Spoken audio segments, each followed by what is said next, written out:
அன்புக்குரிய மாணவ செல்வங்கள் அனைவருக்கும் இனிதான வணக்கங்கள். இக்காணொளியிலே தரமைந்து புலமை பரிசில் பரீட்சை வினாப்பத்திரம் ஒன்றோடு தொடர்புடைய கடந்த கால வினாக்கள் சிலவற்றையும் அவற்றுக்கான விளக்கங்களையும் பார்க்க இருக்கின்றோம்.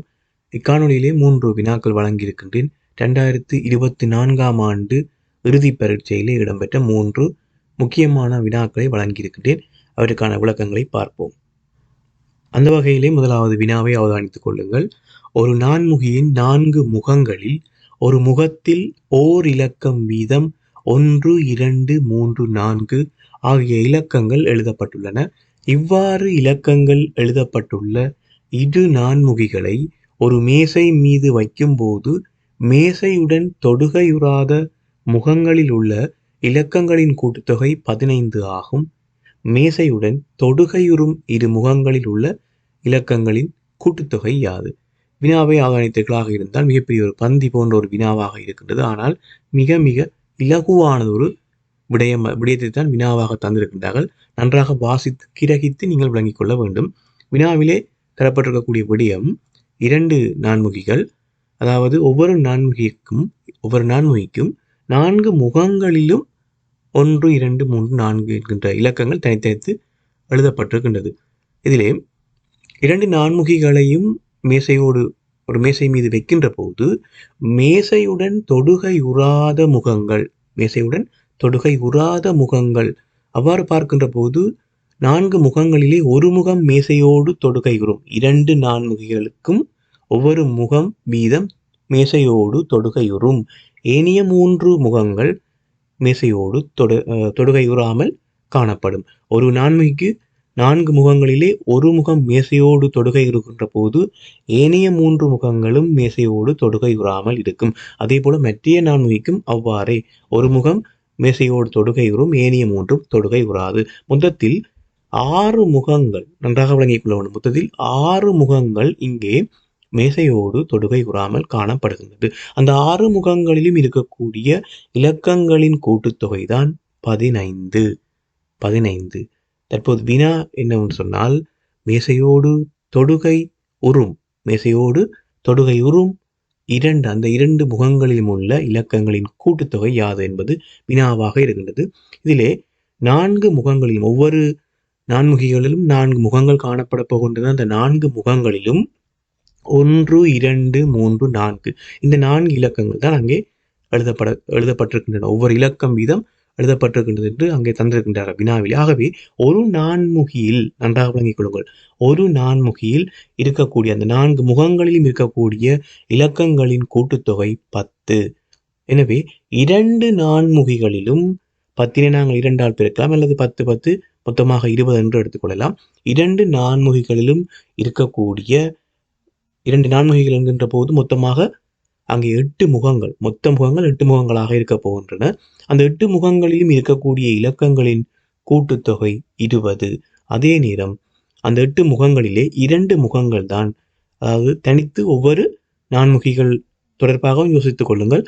2 நான்முகிகளையும் எடுத்துக்கொள்கின்ற போது மொத்தமாக இருக்கக்கூடிய 8 முகங்களில் 2 முகங்கள் மேசையோடு தொடுகையுறும், ஏனைய 6 முகங்களும் மேசையோடு தொடுகையுறாமல் இருக்கும். அந்த 6 முகங்களிலே இருக்கக்கூடிய இலக்கங்களின் கூட்டுத்தொகை 15ஆக இருந்தால் 20 15 கழிக்கின்ற போது மேசையுடன் தொடுகையுறும் அந்த 2 முகங்களிலும் இருக்கக்கூடிய இலக்கங்களின் கூட்டுத்தொகை எங்களுக்கு கிடைக்கும் கூட்டுத்தொகை 5ஆக இருக்கும். அதில் இருக்கக்கூடிய இலக்கங்கள் என்ன என்பது எங்களுக்கு தேவையற்ற ஒரு விடயமாக இருக்கும். எங்களுக்கு தேவையானது தனித்து அங்கே 2 நான்முகிகள் வைக்கப்பட்டிருக்கின்றது. அவ்வாறு வைக்கப்படுகின்ற போது ஒவ்வொரு நான்முகியினதும் ஒரு முகம் மேசையோடு தொடுகையுறும். ஆகவே மொத்தமாக 2 நான்முகியை பார்க்கின்ற போது 2 நான்முகிக்கும் 2 முகங்கள் அங்கே மேசையோடு தொடுகையிட்டுக் கொண்டு இருக்கும். அங்கே இருக்கக்கூடிய இலக்கங்களின் கூட்டுத்தொகை 5ஆக இருக்கும். தற்போது நீங்கள் இந்த செயற்பாடு, இங்கே நான் வழங்கியிருக்கக்கூடிய இந்த படிமுறையினையும் வினாவையும் வாசித்தீர்களாக இருந்தால் மீண்டும் அதனை வாசிக்கின்ற போது மிகவும் தெளிவாக கூடியளவு விளக்கமாக இருக்கும். அடுத்த வினாவை அவதானித்துக் கொள்ளுங்கள். நன்றாக கிரகித்து வாசித்துக் கொள்ளுங்கள். ஒரு செவ்வக வடிவ காணி முழுவதும் உள்ளடக்கப்படுமாறு அடுத்துள்ள இரு நிழல்களுக்கிடையேயும் அடுத்துள்ள இரு நிரைகளுக்கிடையேயும் உள்ள இடைவெளி 3 மீட்டர் வீதம் இருக்குமாறு காணியில் 35 மரங்கள் நடப்பட்டுள்ளன. அவை நடப்பட்டிருக்கும் எல்லையிலிருந்து காணியின் எல்லை வரை 2 மீட்டர் அகலமுள்ள ஒரு பாதை காணியை சுற்றி உள்ளது. காணியின் அகலம் யாது? இந்த வினா வாசிக்கின்ற போதே குழப்பமாக இருப்பது போன்று இருக்கலாம். ஆனால் மிக தெளிவாக நீங்கள் கிரகித்து வாசித்துக் கொள்ள வேண்டும். நான் உங்களுக்கு இலகுவாக இந்த வினாவை தெளிவுபடுத்துவதற்காக படத்தின் மூலம் தெளிவுபடுத்துகின்றேன். அவதானித்துக் கொள்ளுங்கள். முதலிலே அந்த செவ்வக வடிவ காணி, அந்த காணியினுடைய அமைப்பு செவ்வக வடிவமாக இருக்கின்றது. அதற்குள்ளே 35 மரங்கள் நடப்பட்டுள்ளன. அதே நேரம் சம இடைவெளிகள் அங்கே பேணப்பட்டிருக்கின்றன. நன்றாக கவனித்து பாருங்கள்.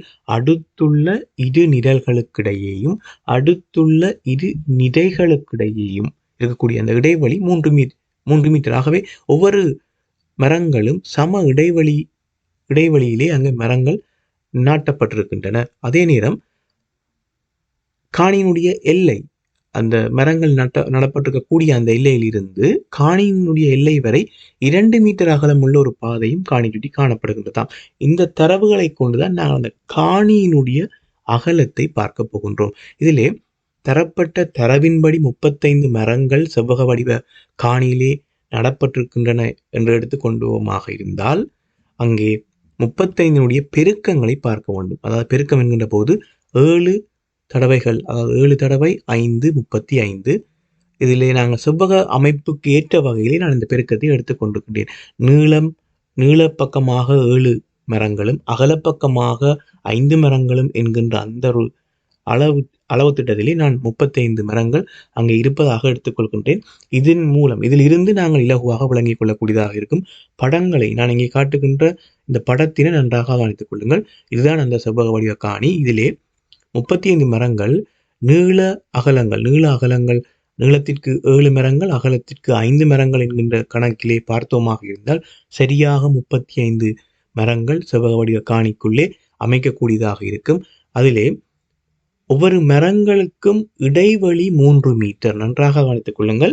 மரங்களுக்கு இடையிலான இடைவெளி 3 மீட்டர். அதே நேரம் அந்த சுற்றி இருக்கக்கூடிய பாதை, நான் இதிலே பச்சை நிற அம்புக்குறியால் காட்டுகின்ற இந்த வடிவத்தை இடத்தை கவனித்துக் கொள்ளுங்கள். அதுதான் சுற்றி இருக்கக்கூடிய அந்த பாதை, 2 மீட்டர் அளவிலான அந்த பாதை. அதாவது அந்த பாதையினுடைய அகலம் தான் 2 மீட்டர். 2 மீட்டர் அளவிலான அந்த பாதை, அகலமுள்ள பாதையைத்தான் நான் இந்த பச்சை நிற அம்புக்குறியால் காட்டியிருக்கின்றேன். மஞ்சள் நிற வடிவம், மஞ்சள் நிற வட்டங்கள் ஒவ்வொரு மரங்களையும் குறிக்கின்றது. அவற்றினுடைய இடைவெளி 3 மீட்டராக காணப்படுகின்றது. இடைவெளி 3 மீட்டர். இதிலே அவதானித்துக் கொள்ளுங்கள். அகலப்பக்கமாக பார்க்கின்ற போது 5 மரங்கள் எங்களுக்கு தென்படும். அகலப்பக்கமாக பார்க்கின்ற போது 5 மரங்கள் காணப்படும். அவற்றுடைய இடைவெளிகள் மொத்தமாக 4 இடைவெளிகள். ஒரு இடைவெளி 3 மீட்டராக இருந்தால் 4 இடைவெளிகளும் 12 மீட்டர். அதே நேரம் மரங்களுக்கும் அந்த மரங்களுடைய எல்லைக்கும் காணியினுடைய எல்லைக்குமாக இருக்கக்கூடிய அந்த இடைவெளி 2 மீட்டர். மேலும் கீழுமாக 2 பக்கமாக எங்களுக்கு அந்த 2 மீட்டர் அளவு எங்களுக்கு கிடைக்கும். இங்கே இருக்கக்கூடிய இந்த படத்திலே நன்றாக அவதானித்தீர்களாக இருந்தால் இலகுவாக இருக்கும் நான் சொல்லுகின்ற விடயம். எனவே நேரடியாக இவற்றினை கூட்டுகின்ற போது எங்களுக்கு இந்த செவ்வக வடிவ காணியினுடைய அகலம் எங்களுக்கு கிடைக்கும். எவ்வாறுன்னு சொன்னால் 4 இடைவெளி, 5 மரங்களுக்கும் இடையிலான 4 இடைவெளி, ஒவ்வொரு இடைவெளியும் 3 மீட்டர். எனவே 12 மீட்டர். 2 பக்கமும், மேல் பக்கமும் கீழ்ப்பக்கமுமாக எங்களுக்கு பாதையினுடைய அகலம் 2 மீட்டர் 2 மீட்டர் வீதம் கிடைக்கும். எனவே 4 மீட்டர். ஆகவே 12 மீட்டர் மற்றும் 4 மீட்டர் இரண்டினையும் கூட்டுகின்ற போது இந்த காணியினுடைய செவ்வக வடிவ காணியினுடைய அகலம் எங்களுக்கு கிடைக்கும் 16 மீட்டர். அதே நேரம் நீளம் காண வேண்டுமாக இருந்தாலும் இதே ஒழுங்குமுறையில் நீங்கள் பார்க்கக்கூடியதாக இருக்கும். இந்த காணியினுடைய நீளமானது நீள வரிசையாக பார்க்கின்ற போது 7 மரங்கள் காணப்படுகின்றது. 7 மரங்கள் நாட்டப்பட்டிருக்கின்றன ஒரு விளிம்புறமாக. அதிலே 7 மரங்கள் என்கின்ற போது 6 இடைவெளிகள், ஒவ்வொரு இடைவெளிகளும் 3 மீட்டர் என்கின்ற போது 18 மீட்டர். 2 பக்கங்களுக்கும் 2 மீட்டர் அளவிலான பாதை இருக்கின்றது. ஆகவே 18 4 22. இந்த செவ்வக வடிவ காணியுடைய நீளம் 22 மீட்டராக இருக்கும். இங்கே கேட்கப்பட்டது அகலம்தான். விளங்குவதற்காகத்தான் நீளத்தினையும் குறிப்பிட்டிருக்கின்றேன்.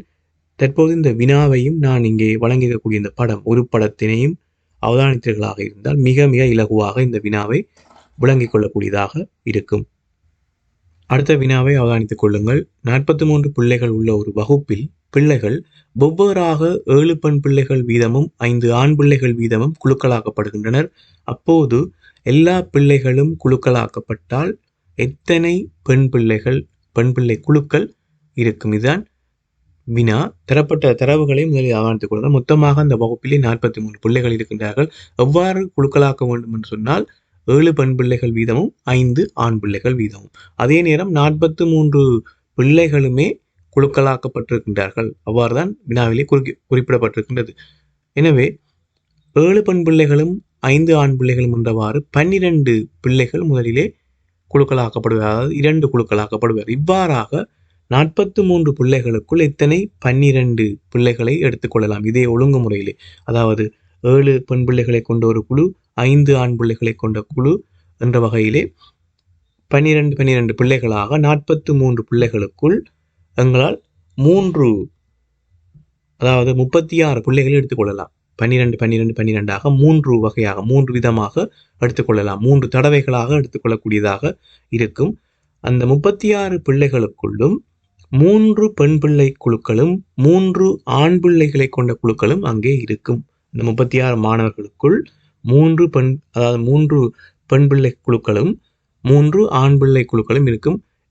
எவ்வாறெனில் ஒவ்வொரு பெண் பிள்ளை குழுக்களுக்குள் 7 பெண் பிள்ளைகள் இருப்பார்கள். ஒவ்வொரு ஆண் பிள்ளை குழுக்களுக்குள்ளும் 5 ஆண் பிள்ளைகள் இருப்பார்கள். அந்த வகையில் 36 மாணவர்களையும் எடுத்துக்கொண்டால் மீதமாக இருக்கக்கூடிய மாணவர்களுடைய எண்ணிக்கை 7. மீதமாக இருக்கக்கூடிய மாணவர்கள் எண்ணிக்கை 7. 43 36 கழித்துக் கொள்கின்றோம். மீதமாக 7 பிள்ளைகள் இருக்கின்றார்கள். வினாவிலே குறிப்பிடப்பட்டிருக்கிறது அந்த வகுப்பிலே இருக்கக்கூடிய எல்லா பிள்ளைகளும் குழுக்களாக்கப்பட்டால் எல்லா பிள்ளைகளுமே குழுக்களாக்கப்பட்டிருக்கின்றார்கள். ஆகவே மீதமாக இருக்கக்கூடிய அந்த 7 என்பது நிச்சயமாக பெண் பிள்ளைகளைத்தான் குறிக்கும். ஏனெனில் ஆண் பிள்ளைகளாக இருந்தால் 2 பெண் பிள்ளைகள் மீதமாக காணப்படுவார்கள். அவர்களை குழுக்களாக்க முடியாது. இங்கே குறிப்பிட்ட அந்த அறிவுறுத்தலுக்கு ஏற்ற வகையிலே குழுக்களாக்க முடியாது. ஆகவே 7 பிள்ளைகளும் பெண் பிள்ளைகளாகவே இருப்பார்கள்.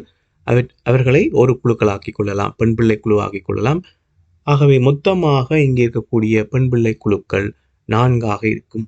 36 மாணவர்களுக்குள் 3 பெண் பிள்ளை குழுக்களும், அதே நேரம் மீதமாக வருகின்ற அந்த 7 மாணவர்களும் நிச்சயமாக பெண் பிள்ளைகளாகவே இருக்க வேண்டும். ஏனெனில் தரப்பட்ட தரவுக்கு ஏற்ற வகையில் அவ்வாறாக அமைகின்றது. முழு மாணவர்களையும் வகுப்பில் இருக்கக்கூடிய அனைத்து மாணவர்களையும் குழுக்களாக்க வேண்டுமாக இருந்தால், குழுக்களாக்கப்பட்டால் நிச்சயமாக இங்கே 43 36 கழிக்கின்ற போது கிடைக்கக்கூடிய அந்த 7 மாணவர்களும் பெண் பிள்ளைகளாகவே இருப்பார்கள். அவர்கள் ஒரு குழுவாகிக் கொள்வார்கள். அவர்களுக்குள் ஆண் பிள்ளைகள் இருந்தால் 2 குழுக்களையும் நாங்கள் வடிவமைக்க முடியாது. ஆகவே இந்த வினாவிற்கான விடையாக 4. ஆகவே இக்காணொலியிலே வழங்கக்கூடிய வினாக்கள் 3 வினாக்களும் மிக மிக முக்கியமான வினாக்கள். அதே நேரம் கடந்த கால வினாக்களாக இருப்பதனால் வினாக்களை மீண்டும் வாசித்து கிரகித்து படிமுறைக்கேற்ப செய்து பார்த்து கொள்ளுங்கள்.